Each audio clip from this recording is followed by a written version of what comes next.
If you were to make a caricature of Australians and make it into a racetrack, that's essentially what Bathurst is like. Tough to master and almost comically dangerous, it's become a must-drive bucket list type of circuit for racers from around the world. And today, our sim racers get to tackle the virtual version as we get ready to watch round 12 of the Lotus 79 Sunday Grand Prix Series. And you'll see it all live here on the Global SimRacing Channel. Hi, I'm Joe Peak, and joining me in the booth is Reese Gardner. Behind the scenes is our director, Daniel Costello, and he's using cameras provided by Dougie Beard. If you haven't heard of Bathurst before, I hope you'll enjoy today's race because it's going to be a wild one. For an introduction, let's head to our track guide.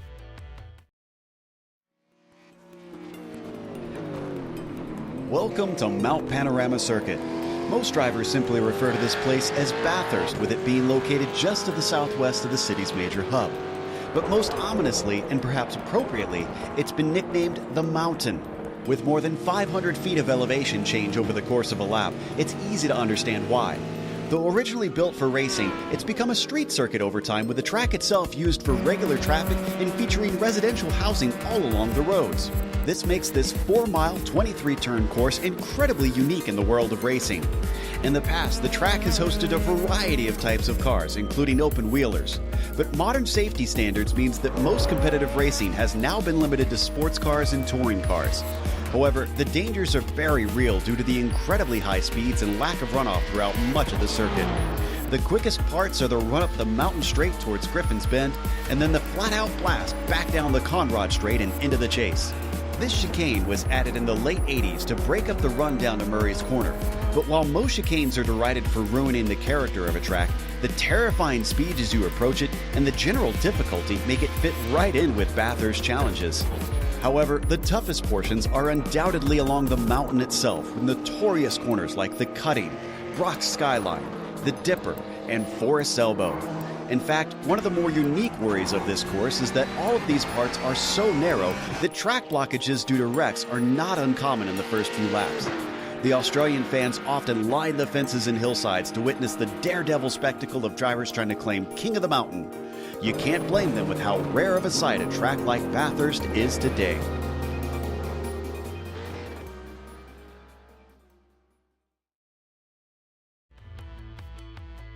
I have to say, it feels very fitting, and I'm glad, Reese, that I've got you here in place of Joey today, because you feel like a great guide to this track.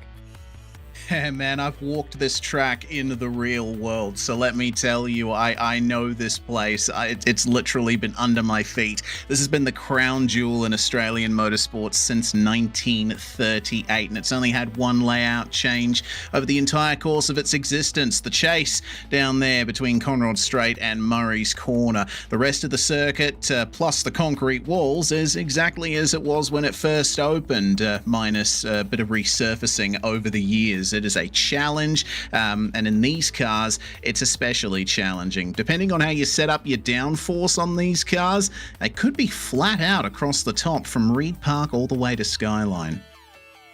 Which has got to be terrifying, even inside the virtual cockpit, I'm sure. But we'll separate the good from the mediocre here today, no doubt, because of that. And so has the points championship. They get 4 weeks dropped in this 13-week season. And with that, Marco Sanfilippo, who actually has 3 weeks actually missed so far, is here today. So he has one in his pocket if he has to miss next week. But we'll see what that will mean between himself and Topi Kortaniemi.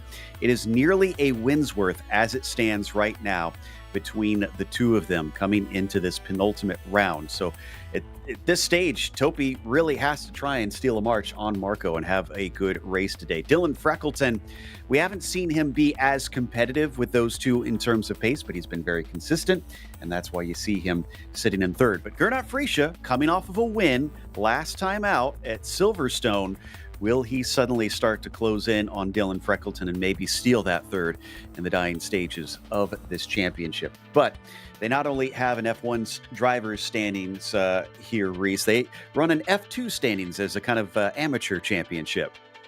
Yeah, indeed they do. And Tamás Bartfai is currently on top, 42 points ahead of John Stevens. And Tamás has only missed 2 rounds so far. He's only missed Spa and Cadwell Park. To be frank, in this series, if I were to pick one round to miss, it would be Cadwell Park. But this is a pretty comparable track to Cadwell, just a little faster and a little wider.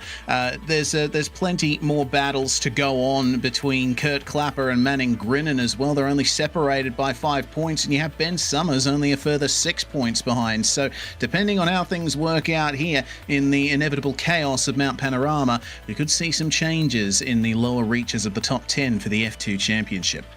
Plus, it's a single split today, so that will certainly make a difference out there. Some good points, no doubt, are up for grabs for our drivers. And for our race details, as we mentioned, round 12 out of 13. 21 laps that they're going to be doing around here. These cars do get around here quick. 21 laps is a lot for Bathurst, frankly. Open setup, and as you heard Reese talk about, that actually makes a pretty big difference at this track, and it could go either way, depending on driver comfort on how you get the car set up to try and be fast. No spare car. That's the biggest part. With walls so close, with this being a street circuit around, with the concrete right at the edge of the track around much of it, you will get punished severely if you make any sort of mistakes. So expect the drive-through penalties and the DQs to not really be as big of a concern, since if you touch the grass, it probably is going to send you flying off towards something hard very, very quickly. Speaking of things being important here, qualifying, Reese, they do have those long straights to try and make the passes, but I have a feeling you don't want to be at the back of the pack at the start of this one. Oh, certainly not. The run up the mountain really begins coming into the cutting at turn 4, and I've commentated enough races at Bathurst, including I'd say about 10 Bathurst 1000s at this point, to know that that is the point of the circuit where you really need to have your eyes on stalks. We're seeing drivers making their way through the lower section of the lap here, coming onto Conrod Straight. This is the point of the lap where you can get a rest, but you'll notice that it's quite narrow. Bathurst is a public road for most of the year, and you also have to take into account the crown in the road as well. Down Conrod Straight, you don't want to be in the middle of the road. You can grind the car against the bottom of the road if you do that. Ooh, that's actually something I wasn't aware of. So drivers will have to be cognizant of that. The other thing that we want to mention, it's kind of a foregone conclusion, unfortunately for those hoping for things to change around, is the Teams Championship. Danilo Sanfilippo and Marco Sanfilippo at 984 points over second place Team Alfa Romeo, 562 points. So you can pretty much call that one done and dusted, as SEO 9000 have won the Teams Championship. It'll be between Team Alfa Romeo and March Grand Prix, with Gernot Friesche trying to bring in points in the March team down there. So watch out for them. We're on board with Gernot coming down the hill and through the S's into Forest Elbow. You were telling me just how steep it is around here, and I can only imagine the car feels like it never wants to stop when I'm in any vehicle, Reese. Yeah, absolutely. You could see that the front left was lifting off the ground on the way into the corner, and you see how Journo here is sticking to the left-hand side of the road. He's avoiding that crown in the middle. Have to go across it here for the chase. Flat-out entry, and brake as late as you dare into this chicane here. I suppose you could classify it as a chicane in the end. It was added in 1987 because the World Touring Car Championship ran the Bathurst 1000 as a round, and the FIA said, hey, Conrod Straight here is a bit too long. You need to break it up with something. And the Aussies were like, you want a chicane? We'll give you a chicane. Yeah, it's definitely a very unique chicane in that realm. Not like many that you see. As we go to Juan Jimenez now, has not set a time. First lap got deleted. I would guess that'd be from going a little bit off the track instead of hitting the wall. Looks like qualifying has just officially finished, though. So our grid has been set with a nearly full field here today. And at the top of it, it is Topi Kortsinemi and Marco Sanfilippo on the front row. There's your championship rivals. Paulie Partonen coming in to try and steal some more points will be third, as Ross Banfield will be fourth, and then Gernot Friesche starts from fifth today. Josh Brain, P6 for him. Luca Bracali in the seventh position, sees Tomasz Bartfai for that F2 championship starting from P8. Excellent for him. JD Rodriguez from ninth. He's usually quick. We'll see if he can climb up the order, and Daniel Gallus will round out your top 10. Third in the F2 Championship. Will be interesting to see what he can do from there. Fabio Saal and John Stevens are your sixth row, with Petr Konieczny starting alongside Manning Grinnan. Miguel Morland and Kurt Clapper are your eighth row, with Keith Herner and Barry West, who's going to be on cams tonight, in 18th there. Janne Lehmann and Thomas Silbernagel will round out our top 20. Robert Simpkins starts 21st, and then it's Russell Hamilton in 22nd. Jukka Tolinen all the way down in 23rd. Must have messed up his qualifying last one to set a time before Jason Clapper in 24th. Quarter century mark goes to Ben Summers. Mikhail Zavala will start in 26th, followed by Jason Krakowiak in the 27th spot.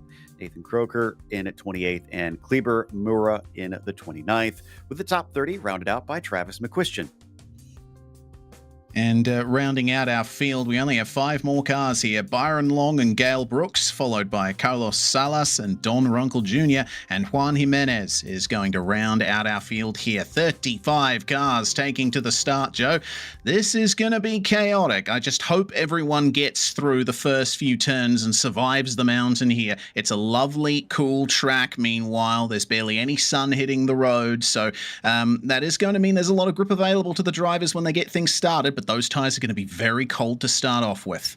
Exactly. Not what you want coming up and around the mountain. You want that grip there and available as the lights come up, the engines are revving, and the green flag is out. Topi Kortaniemi strong off the line. Sanfilippo is struggling. Paulie Partonen going to slide up the inside down into hell corner, and he's taken second place away immediately as the rest of the field now follows them up the mountain straight.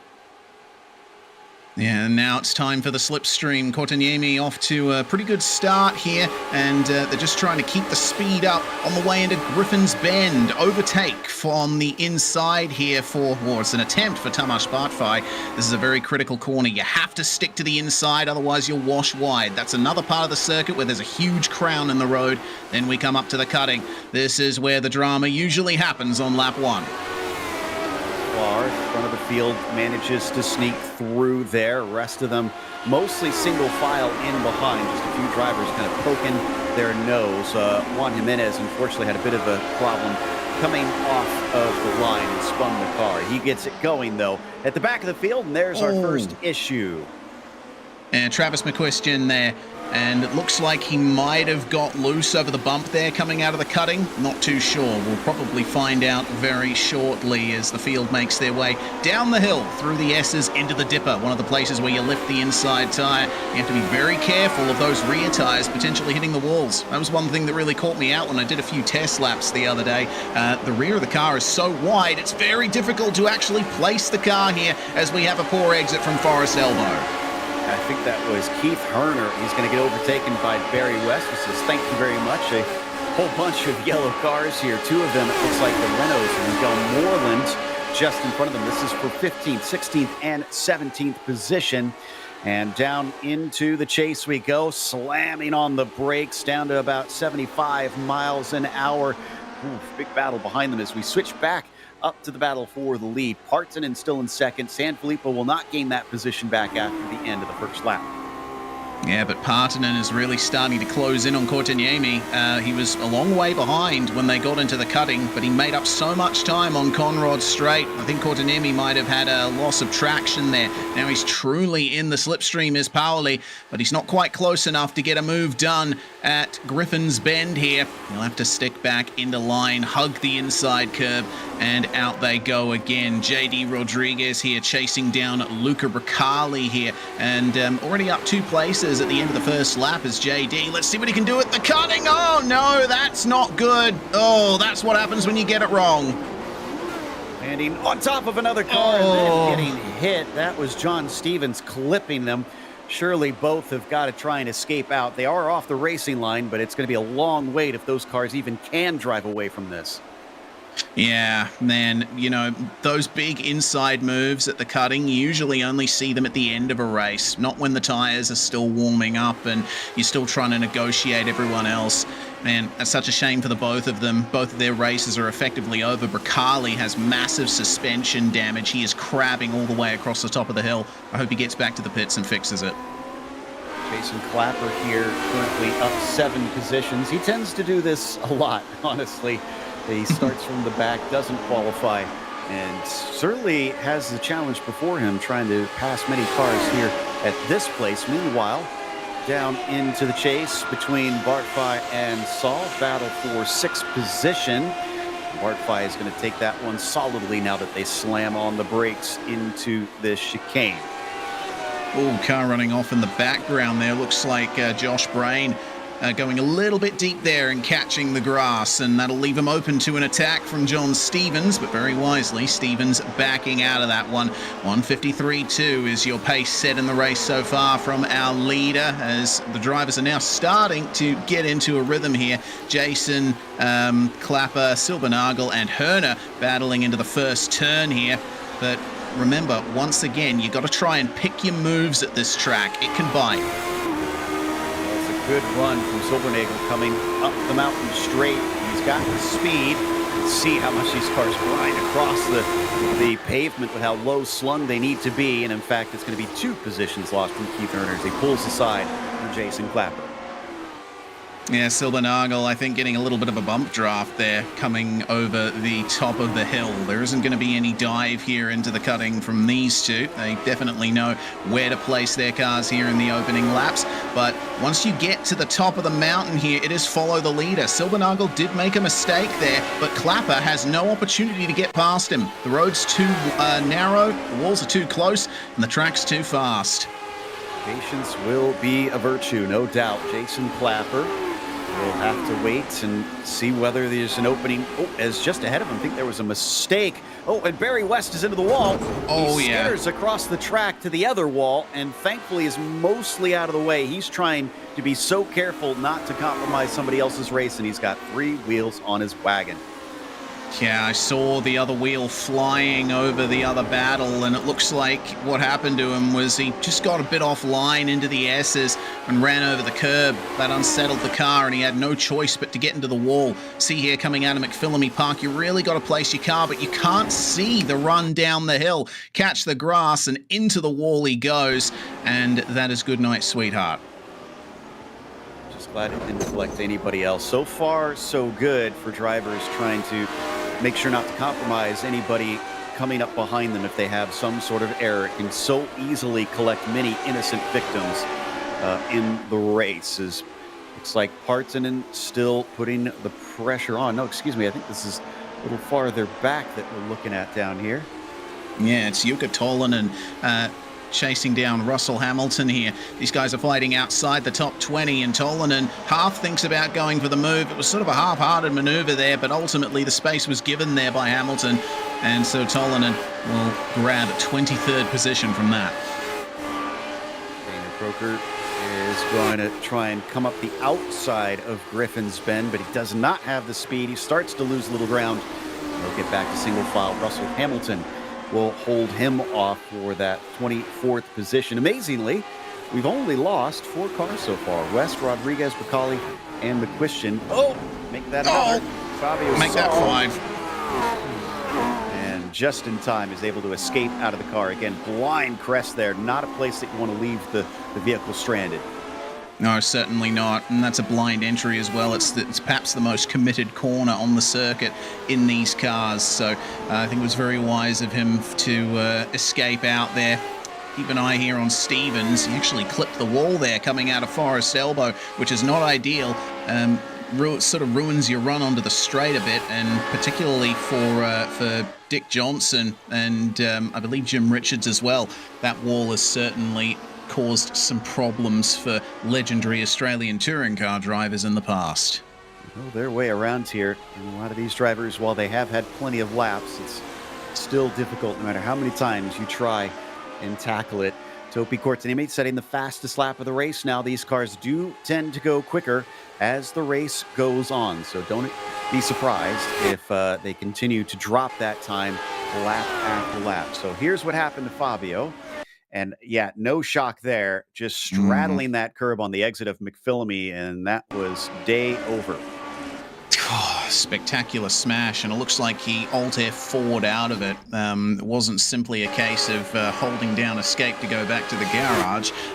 He literally had to force quit iRacing to get that car off the track there as Jason Clapper gets the move up the inside there on Miguel Morland. Clapper is now up 12 positions from where he started, and you know, again, I've seen enough races here to know that that is a monumental effort. Usually passing here is quite difficult, but Clapper's making it look easy. I wonder how much wing he's taken out of the car, because he assuredly knows that the only place that you're going to pass is coming up those straightaways. Next on his list is, I believe, Manny Brennan, but he's got traffic. JD Rodriguez wisely pulls off to the cut through and allows a few of these cars through, since he is just a lap down from them. Yeah, Rodriguez, of course, involved in that lap 2 incident at the cutting. So he's just trying to salvage a finish from here. The battle's still ongoing here for Nathaniel Croker, as it looks like there's been a problem for Ben Summers as well. I see him falling down the order. Looks like the mountain is already claiming its victims from this race. And Jukka Tolvanen as well, who started way out of order, for some reason has gone into pit lane. So he surely had some kind of major problem flying down Conrad. It's Croker versus Hamilton, followed by Byron Long. We're going to take a wager that those two are teammates with the similar paint scheme they've got on them, but no change of position into the braking. I've just seen what happened to Summers and Tolvanen. It looks like Krakowiak lost it in the S's in front of them. And Ben Summers very wisely got on the brakes to try and avoid running into him, but Jukka Tolvanen didn't get the memo, as we'll see. Round she goes, and yeah, oh, wow. Yeah, multiple cars. And amazingly, Krakowiak is the only one able to carry on. Yeah, well, just goes to show that if you're the one following, you're usually the one in more danger around here. That's a little mistake there from Topi Korteniemi coming through the dipper. The battle for the top 3 has come alight once again.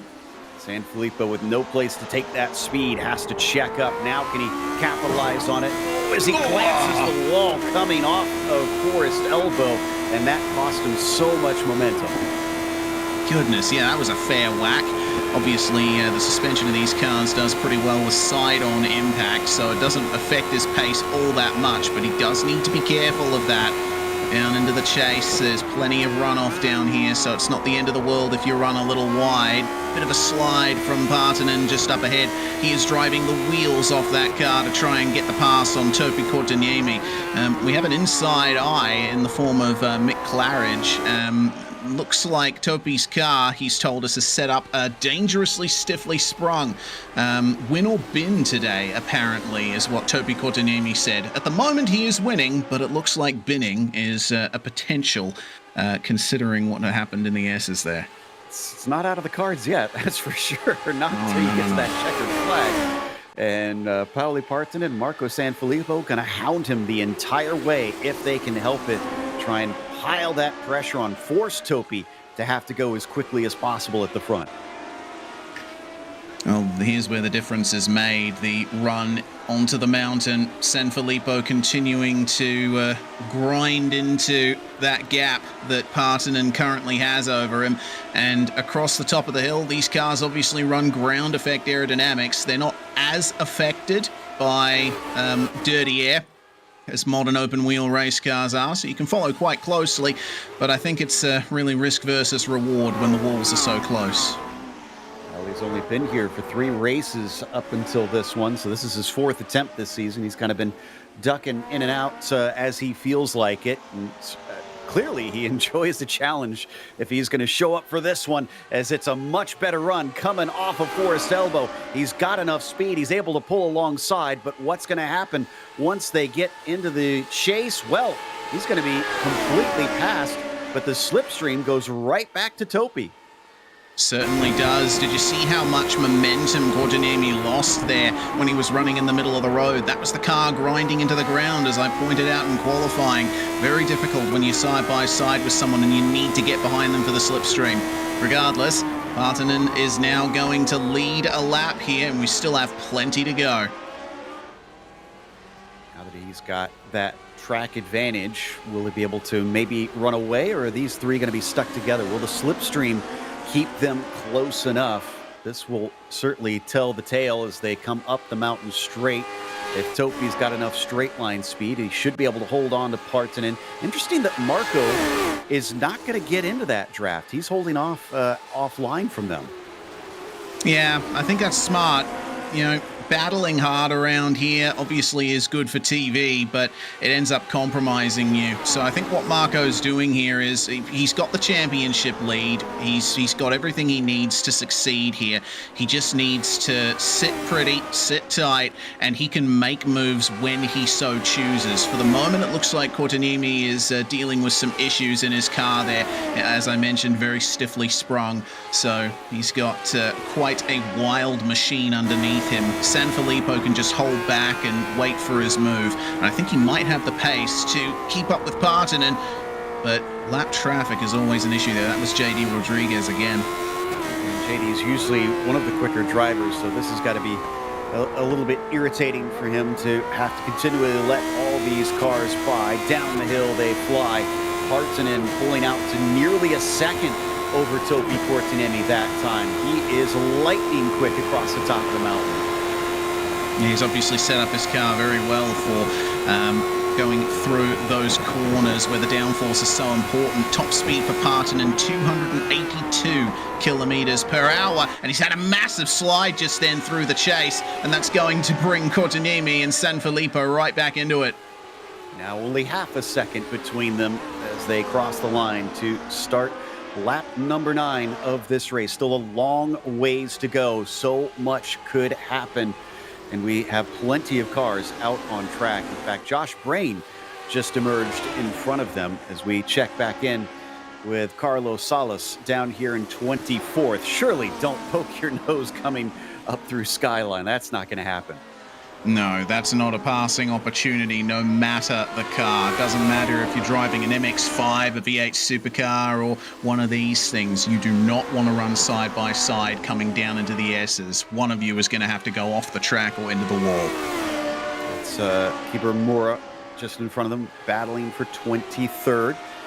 And again, showing how much of a hole these things cut into the air. Yes, they've got the ground effects, but the aero was not as efficient as you see in modern F1 cars, so it punches a giant hole, and that allows Salas to try and come up the outside, but he's way too deep. Off into the grass he goes, and now he's got even more time to make up. Free position for Don Runkle Jr., assuming 24th place there, and it looks like Salas might lose another position here to Ben Summers, who's making a pretty good recovery from his earlier incident we caught on replay. Now Runkle's going to have a go here. And will he be able to get it done on Mora? No, not quite. He'll back off into Hell Corner, but hey, look at the momentum he's got here coming out of turn 1. Oh, he can't find a way past, though. He's on the better line for Griffins, though. He had to back out of it. It's not going to happen. Yeah, it was unfortunate because Mora just kind of drifted over to the side. The Pruitt fade, they like to call it, and he didn't really make a late move. It just, the car was heading that direction, and eventually that pinched down enough, but it didn't matter because Runkle gets by and manages to take 23rd. That's 11 positions for Don, so this has been a fantastic move up the field for that yellow and black machine as we come back to San Filippo.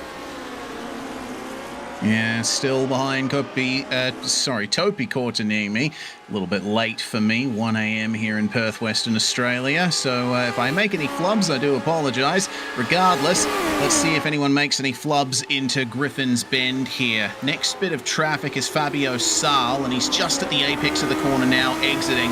So they're going to have a good view here across the top. Fabio just gets right off the power and says, okay, guys, you can have this one. I'm not going to get in your way across the top. One thing this series prides itself in is it's a little bit closely knit, so drivers definitely want to look out for one another. Not a big surprise to see them do that. I saw a tiny wiggle up there from Parton coming up over the crest and into the parts section of this track. This is where you're talking about going to be flat out depending. And as these cars get lighter, I imagine that becomes a little bit more likely as well. Yeah, exactly. You know, the fuel load's still pretty heavy at this stage of the race, and there's more mass for the tyres to deal with, so they're going to be lifting across the top early on, but I think as the fuel burns off and the cars start to get more responsive, you get a bit more air running underneath the car, you're going to see some pretty spectacular runs across the top of the mountain later on. For now, though, looks like the top three are just sitting and waiting for the next potential move. I think they're going to be like this for a while, unless something drastic happens. And you got to wonder if Topi feels like he can hold on to Pauli. Does he want to wait? Does he want to bide his time until he gets a safe run to go by? Or does he want to try and do it immediately, get that track position back around here? And then what about Marco Sanfilippo? You mentioned his points situation. More than 70 points ahead right now, and it's, I believe, 85 maximum. And that's not even taking into account the drop points that might factor into next week. So he could be sitting very pretty. He certainly could. All about survival for now. And, I mean, that's every single lap around Bathurst. Here's the battle for 17th place. Jana Lehmann chasing down Jason Krakowiak. And remember, Krakowiak was the car who lost it coming into the dipper earlier, which caused that little cluster that happened. Well, looks like he'll be having another car chasing him down here, and it looks like Croker and Long behind will be gaining on them potentially, depending on how this battle goes. It's the battle of the frozen north down under, as it is Finland versus Canada here, trying to decide 17th place. Just behind them, Croker and Long starting to get closer and closer, filling those mirrors. We got another replay, this one with Carlos Salas. And not only has he had a problem down at the bottom of the mountain, but the top, it's gone even worse. And he's our second victim of McPhillamy that we've seen now. Yeah, you really got to be careful to avoid that curb. In the real world, it seems pretty flat, but it's in fact a lot more extreme than it looks, and a lot of force goes through the car if you run over it, and you certainly don't want to be playing Tony Hawk's Pro Skater and grinding across it in these cars, because it'll just completely kill your aero, and around you go. Yeah, that's the other thing. These cars rely so much on a nice, clean underside to get effective downforce and effective speed. Even if you do survive, it could be bad news for your race itself. Back for the battle for the top spots, and just ahead of him, Juan Jimenez is going to try and stay out of the way. That was a late move from Pauli Partsinen, but he'll make it work. Does kind of compromise Marco Sanfilippo in the back, but again, no harm, no foul. They're all passed. Yeah, this gives half a chance back to Topi Kortanimi now, as Sanfilippo just gained the fastest lap of the race there. We are in the 1:51s on race pace now, and the cars are only going to get faster as time goes on. The tyres aren't really an issue. This is a car from the era where tyre changes weren't that common in Formula One, so the compound will last a full race distance here on iRacing. It's all about pushing as hard as you can. It's that real sprint race mentality, but you've got to balance that with how the track rewards bravery, often with disaster. Yeah, that's another point of pride with this series, is that it's all racing. There's not really much in the way of strategy you can do to try and win these races. You need the pace. You can try and strategize on setting up the car and making sure the tires last, but otherwise it is up to you to find speed over the course from the start to the finish. All of them getting inches away from that concrete barrier coming out of Forest Elbow, and they are just about even as they fly down the Conrod. All right, up into the chase once again, and have a look at how strong the slipstream is for Topi Kortaniemi. Not quite close enough for a move into the chase. He's going to back out of it and allow them all to continue through the corner as is, but you can tell that if he just gets the right exit out of Forrest's elbow, then he'll be able to get the run and get the move done. But with now coming up to 9 laps remaining in this race, the pressure is on for him to try and make that move. He's going to start to run out of laps, and Topi's a smart driver, so I think he is probably waiting for a good safe move, but he had a poor exit this time coming out of hell, and Marco Sanfilippo is starting to close in on him. Meanwhile, we check back in with Croker down here, still on the back of Jana Lehman. Krakowiak has been able to separate slightly. Oh, but he just glanced the wall there coming off of Forrest's elbow, and that might hurt his speed coming down Conrod. We'll see if they start to catch him.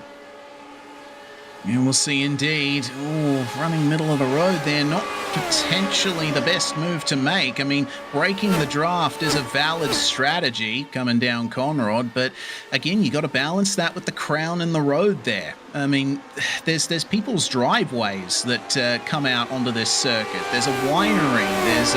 There's an estate that you can book as an Airbnb for events. You know, this is a public road circuit most of the year. It was built as a scenic drive, so you do need to take that into account when you're racing around here. Yeah, it flows like a racetrack, but it's got those elements of a street circuit that catch a lot of drivers out.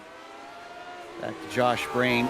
Again, he had to return to the circuit, and he's catching up to Juan Jimenez, so this could be a position for him if he can sneak by, but he's gaining hand over fist on that number 35 car, and I think this is going to be short work from the UKNI driver. Let's see how quickly he can catch up here. This is a battle a long way down in the field, and Jimenez will let the car pass into the chase, give up a little bit of extra time, and here comes Josh Brain. He sees that happening. He thinks, okay, now I can potentially pick up some slipstream coming up Mountain Straight. This should hopefully give him a chance to try and get this one done and get at least one more position, and there he goes, right through, coming out of Murray's and into 25th. Unfortunately, it's 20 seconds to Ben Summers, the next car up the road, so that might be as far as we see Josh go, unless there's some more drama in front that he essentially inherits those positions. Ben Summers, there you see on screen now, a gain of 1 spot since he started this race. Yeah, it's not being the most ideal race for Ben Summers, but you can see he's still pushing as hard as he can to maintain that gap and also get the car home. We're, I think, starting to reach the point in the race where drivers will be starting to go flat out across the top. We might have to keep an eye out for that, see if the aero disturbance affects it somewhat in the battle for the lead, not to mention this battle that keeps going for 17th place. Krakowiak still holding on to that 17th place. And it looks like Nathaniel Croker has not quite been able to maintain the pace that we saw from him earlier. He is still within striking distance, but for the moment it looks to be Krakowiak versus Lehman still. Yeah, I wonder how difficult it is, Reese, once they get to the top of the mountain, especially if these are the cars that maybe have a bit more downforce. Again, like I said, they're not the most efficient of cars, and they still do get a lot of aero wake, so I wonder if that makes it tough as we got to change for the lead, maybe. Topi alongside, coming down into the chase, round the outside, almost banging wheels between them. Here comes Marco Sanfilippo, but the road is essentially blocked. He's got no place to go, and they fight all the way down into the final corner inside, once again going to Pauli Parton, and he's going to get through. Dear. Marco nearly loses the car. Oh, man, you can only fit 2 cars side by side on the run down to Murray's Corner, especially in these super wide Formula One cars. So, yeah, there was nothing that Sanfilippo could do there, and he's probably kicking himself for that little bit of extra throttle application out of Murray's. That could have been his chance to go for the lead. For now, it's going to be Partanen versus Kortaniemi. Oh, but into Griffin's Bend, Kortaniemi lifts off. The inside line is way more powerful there. Back falls Sanfilippo once again, having to wait patiently. That may have been one of his best chances. He's only got 7 more laps with precious few opportunities to try and get by if he wants to. but surely he's going to be trying to take a nice safe pass over them and not throw away potential good points here today. He's been so consistent this season, collecting just good finish after good finish. We ride on board with the Finn, chasing his fellow Finn. Look up ahead. They've got Mora. Oh, in front of them. In fact, he's going to spin, and thankfully is just off the racing line in time. That could have been disaster for all three of them. Well, I tell you what, big props to all three of our current podium, because they saw that happening in front of them and they all immediately got on the brakes. They all recognized that they had to pick their way through that. It was alert, it was fantastically executed, and they can keep going as is. Let's see if there's any other move here for Kortanimi. The inside's protected for Partanen. So not as far alongside this time. I'm pretty sure that Pauli is going to be wise to any sort of moves that he sees from Topi starting to brew on some of these straightaways. The question is, can he do anything about them? Replay from Pauli Partanen. Here's his view of the accident. First one on the scene. He can already see the car. Car starts to go around. Got to make an instant decision. And that is bravery and experience, Reese. He goes where the car is in the moment, knowing it's going to move away from the line at the last second. Yeah, fantastic stuff. Really good driving from all of our podium getters for the time being. Lehman is still closing in here on Jason Krakowiak, as I've noticed an issue for Nathaniel Croker. It looks like he had a spin out of the chase and damaged the car, and so he's retired from the race for the time being. Hopefully he's able to make it back out, and it looks like actually he has. He's been able to get some repairs done, and well, he'll resume running in 26th, but we'll keep our eye on the battle for 17th for now. Yeah, a little bit of a clatter into the wall, and that just took him out of this fight instantly.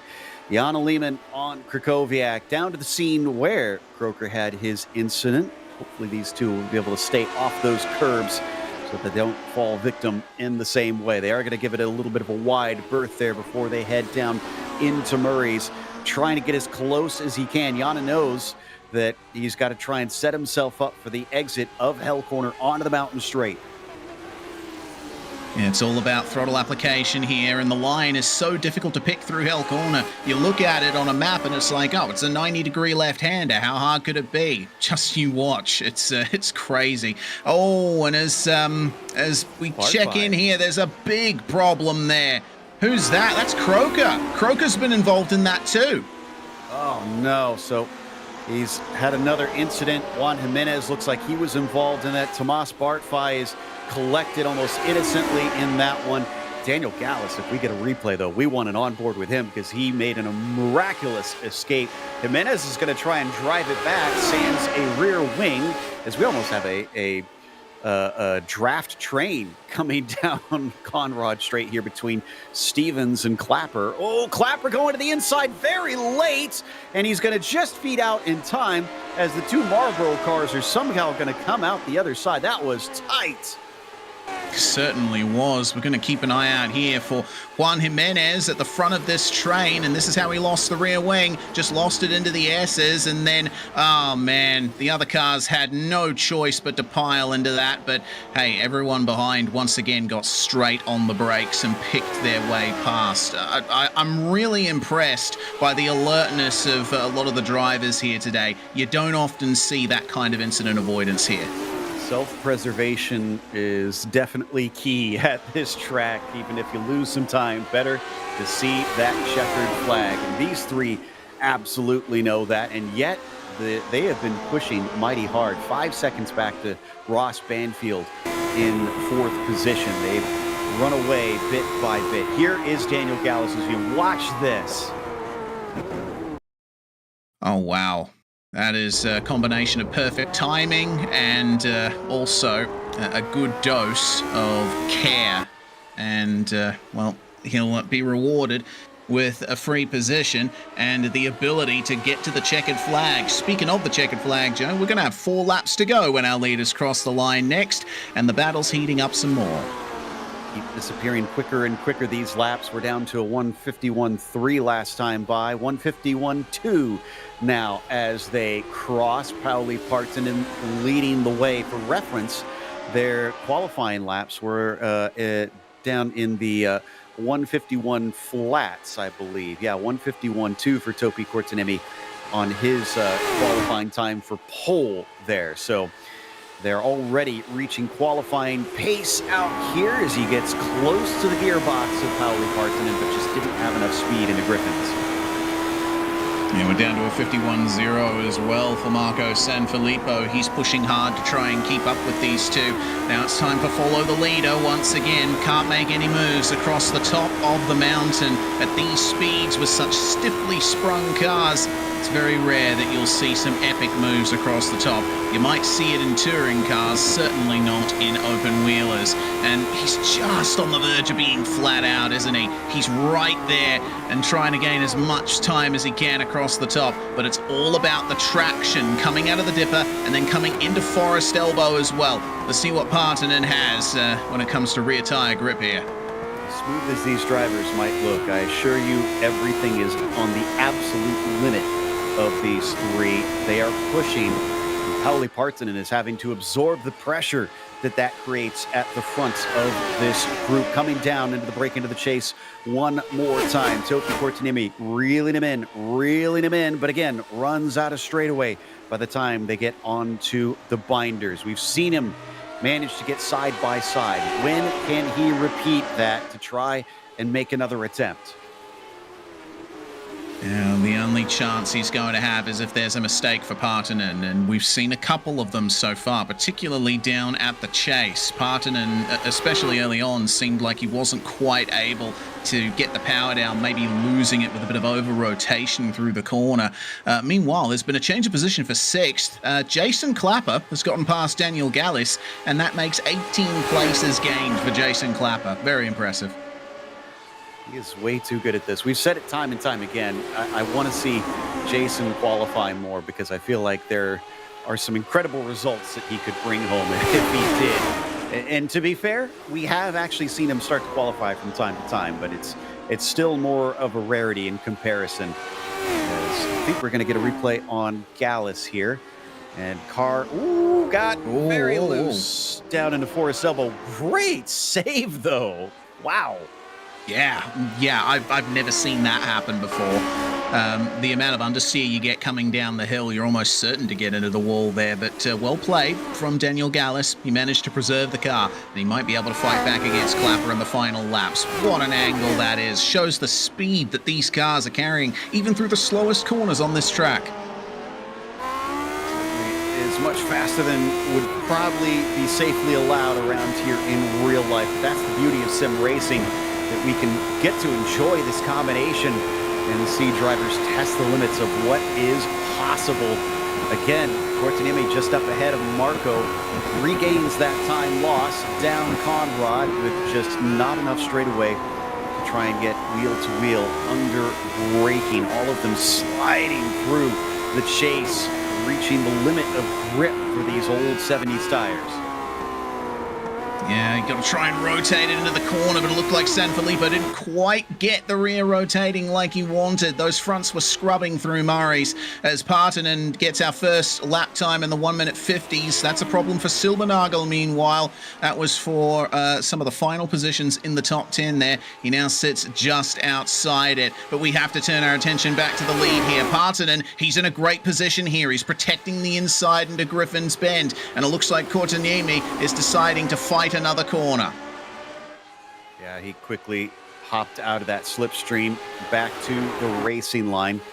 And Silbernagel, did he actually survive? Oh, well, not quite. But his car carried on. He took a big thwack to the nose. We don't see damage, but that doesn't necessarily mean that there isn't. He came out facing the right direction, at least, so he has that going for him. This happened while we were on replay. Sanfilippo actually ran wide at the cutting, so he's lost a bit of time to Kortaniemi and Partanen, but look at him, he's gained it all back here, coming down through the S's. This top three, they've been inseparable for the entire race, and we've still got one more lap after this. Who's going to come out on top? Flag going to be held aloft here shortly. And I mentioned the gap to Banfield. It's up to 6.7. Well, behind him, that's another 12 seconds to Gernot Friesche. I mean, one of the fastest drivers to ever race this car, and he can't even keep up with these three. Here we go, side by side for the first time in a long time, almost banging wheels. There may have even been some net code coming down to the chase between them this time. Both racing from Finland and both wanting this win. So again, they make slight contact. Pauli keeps his nose just to the inside, coming down into Murray's. White flag is held aloft. This time not going to make the same mistake. Marco Sanfilippo gets a good exit. He gets alongside Topi Kortaniemi. Can he make it 3 wide into hell corner? He wants to, but he can't quite get there. Again, multiple times coming together wheel to wheel, and they somehow get away with it. Reese, the battle still carries on. I've got so many expletives running through my head now. This is great racing. This is fantastic. And it's still going to go all the way around here. Kortaniemi with the advantage here coming into Griffins. Look at him wash wide. Pauli Partanen, he can't keep up the momentum. Kortaniemi back to the lead just in time for the run up the mountain. Oh, that causes a big checkup for Marco as he wanted in there badly. But Topi is back up to the front. Pauli Partanen can try and pass him. One last shot down Conrad, maybe into Murray's if he can get the run out of the chase. It's going to be all about who can get off the final corners from the mountains as hard on the throttle without losing grip. Wow, that was a big wiggle. Yeah, he nearly lost it. That's incredible. Kortaniemi, he's just holding on by the skin of his teeth here. He'll be hoping for the best exit possible from Forest Elbow here. Just set it up on the entry, get to the inside. He's a little wide at the apex, slides on the way out. I think Partanen's going to have a go at him here. He's got the straight line speed. He's got to try and make a go at it. Question is, can he get close? If it doesn't look like he's there, he's now finally starting to gain. He was just a bit too far back. Marco Sanfilippo could be the fly in the ointment as well. Defensive move from Kortaniemi coming down into the chase. Pauli tries to cut back, parks it at the apex. Marco locks him up, trying to get there in time. No dice. They come up to Murray's corner. Again, covering the inside. Topi Kortaniemi leaving nothing to chance. He made the pass last lap around, and he is going to take the win if his behind him. We're sideways off the last corner. What a finish. That's Bathurst, baby. Oh, I love it. That was magnificent racing in the last couple of laps from all of our podium getters. Just magnificent. I love being a part of this series when I'm brought on for the broadcast. It always is a treat, especially around what's my home track on this schedule.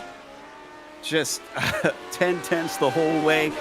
Nobody asked for a quarter. None was given the entire way, and yet respectful racing from beginning to end. Jason Clapper, easily the hard charger, 18 positions. And the next car up, Gernot Frisha, I mean, there's no shame in finishing behind the number 2 out there, as Peter Konieczny is going to come around with 9th, and Manning Grinnan gets himself a nice top 10 behind him today. Because this track is so long, we actually have a fair number of cars that do finish on the lead lap. Indeed we do. Silbernagel is going to hold on for an 11th place finish there. And it looks like aside from that, they're going to be crossing the line in the order that they are. Janne Lehmann, he managed to get past Jason Krakowiak a few laps from the end, but we were too embroiled in that battle for the lead, weren't we? We ultimately didn't see the pass. Still, Lehmann's going to get a 15th place for his troubles here as he makes his way up to the back of the still wingless car ahead of him. That's obviously not for position, but congratulations to Janne Lehmann. He's managed to make it up 4 places there. This is definitely one to slot in with the classics here for the great battles we've had here in the Sunday Grand Prix series. Topi Kortaniemi going to come away with the win by 0.3 of a second. Marco Sanfilippo, half a second between your podium finishers as Ross Banfield collects 4th and Gernot Frisha a top 5. Jason Clapper, without a qualifying time, survives everybody else around him, falling victim to the mountain, and makes passes to finish 6th. Daniel Gallus also surviving a few crazy moments for a 7th. Then it's John Stevens, P8, and Peter Konieczny 9th, with Manning Grinnan in 10th. And finishing in 11th place was Thomas Silbernagel ahead of Miguel Morland and Keith Herner in lucky 13th, up 4 places for him. Robert Simkins up 7 places to 14th. He managed to survive quite well. Lehman and Krakowiak, the battle is decided in the favour of Lehman, with Byron Long and Kurt Clapper, our last 2 finishers, on the lead lap. Our lap down runners starting with Mikhail Zabala and Don Runkle Jr. Ben Summers was 21st. Josh Brain, unfortunate with his speed. He's only 22nd today.